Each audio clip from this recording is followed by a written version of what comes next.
रामायण के Welcome to सबसे Sentient शक्तिशाली TV, वानर your भाइयों nursery बाली rhyme. और सुग्रीव का जन्म सामान्य नहीं Today's था। episode यह feels कथा so जितनी juicy. अद्भुत है La la उतनी ही la, come रहस्यमयी sing भी। with me. कहानी की शुरुआत होती है सृष्टिकर्ता ब्रह्मा से। एक दिन उनके आंसू की एक बूंद धरती पर गिरी और उससे जन्म हुआ एक दिव्य वानर वृक्षराज। ब्रह्मा ने उन्हें आदेश दिया कि वे सुमेर पर्वत पर रहकर धर्म की रक्षा करें। समय बीतता गया। एक दिन घने जंगल में भटकते हुए वृक्षराज को एक रहस्यमय सरोवर दिखाई दिया। पानी शांत था, लेकिन उसमें एक अलौकिक शक्ति छुपी हुई थी।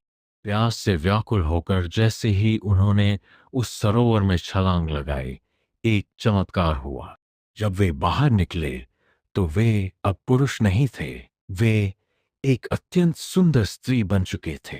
उनकी सुंदरता ऐसी थी कि अप्सराएं भी फीकी पड़ जाएं। उसी समय वहां से देवराज इंद्र और सूर्यदेव गुजर रहे थे।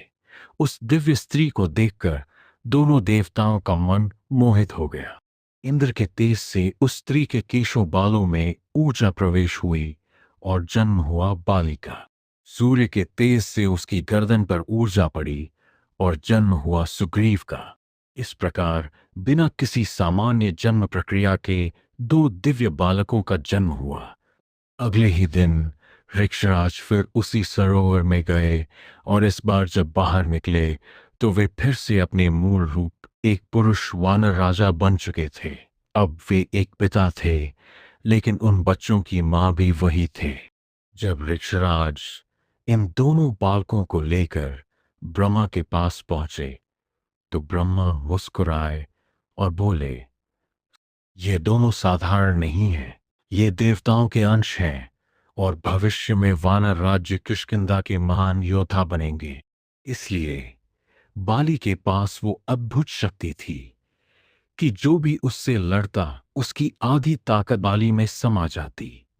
और सुग्रीव के पास सूर्य से तेज बुद्धि और ऊर्जा। क्या आपने पहले कभी बाली और सुग्रीव के जन्म का ये सच सुना था? अगर आपको ये कहानी पसंद आई हो तो कमेंट में लिखें जय श्री राम।